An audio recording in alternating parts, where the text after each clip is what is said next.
South ఇండియాలో ప్రస్తుతం number 1 music director ఎవరు అని అడిగితే ముక్త కంఠంతో అందరూ చెప్పే పేరు అనిరుద్ రవిచందర్. ఎంత పెద్ద స్టార్ డైరెక్టర్ అయినా తన సినిమాలకి అనిరుద్ ని తీసుకోవాలంటే చాలా రోజులు వెయిట్ చేయాల్సి ఉంటుంది. సాధారణంగా ఆయన డేట్స్ దొరకడం అంతా ఆషామాషి విషయం కాదు. ఒకేసారి డజన్ సినిమాలకు పైగా మ్యూజిక్ ని అందిస్తూ ఉంటారు. సరైన సమయానికి అవుట్పుట్ రావడం కూడా కష్టం. ఆయన ఇచ్చినప్పుడే తీసుకోవాలి. అయినప్పటికీ దర్శక నిర్మాతలకి అనిరుదే కావాలి. ఆ స్థాయి డిమాండ్ ఉన్న మ్యూజిక్ డైరెక్టర్ ఆయన.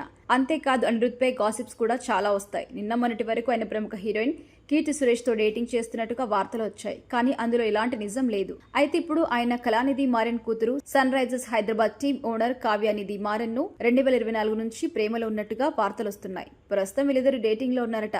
రీసెంట్ గా వీళ్ళిద్దరు కలిసి ఒక రెస్టారెంట్ లో జంటగా తమిళ మీడియాకు కనిపించడం వీళ్ళిద్దరు ప్రేమలో ఉన్నారు అనే వార్తకి మరింత బలం చేకూర్చింది. ఈ వార్త ఇప్పుడు సోషల్ మీడియాలో వైరల్ అవుతుంది. ఎందుకంటే కావ్య మారన్ కి మొదటి నుండి సోషల్ మీడియాలో చాలా క్రేజ్ ఉంది.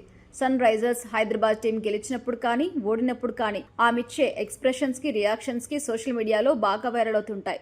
అలాంటి అమ్మాయి సౌత్ లోనే నెంబర్ 1 స్థానంలో కొనసాగుతున్న మ్యూజిక్ డైరెక్టర్ తో ప్రేమాయణం నడుపుతుందంటే ఆ మాత్రం సౌండ్ లేకుండా సోషల్ మీడియా ఎలా ఉంటుంది? ప్రస్తుతం అనిరుద్ కూడా ఊపిరి పీల్చుకోలేనంత బిజీగా ఉన్నారు. కాస్త తన చేతిలో ఉన్న సినిమాలను పూర్తి చేసిన తర్వాత వీళ్ళిద్దరు పెళ్లిపీటలెక్కే అవకాశం ఉందని అంటున్నారు. అనిరుద్ గురించి తెలియని విషయాలంటూ ఏం లేవు. కానీ తెలుగు వాళ్ళు ఇంకా ఎలాంటి బ్యాక్గ్రౌండ్ లేకుండా ఇండస్ట్రీలోకి వచ్చారని అనుకుంటున్నారు. అందులో ఎలాంటి నిజం లేదు. అనిరుద్ ప్రముఖ తమిళ నటుడు రవి రాఘవేంద్ర కుమారుడు. అతని తల్లి లక్ష్మి ఒక మంచి క్లాసికల్ డాన్సర్. రవి రాఘవేంద్ర సోదరి లత. ఈమెనే సూపర్ స్టార్ రజనీకాంత్ వివాహం చేసుకున్నారు. అదే విధంగా అనిరుద్ తాతగారు సుబ్రహ్మణ్యం కూడా 1930 దశకంలో టాప్ మోస్ట్ ఫిల్మ్ మేకర్. చూసారా ఎంత పెద్ద బ్యాక్గ్రౌండ్ నుంచి అనిరుద్ వచ్చారో?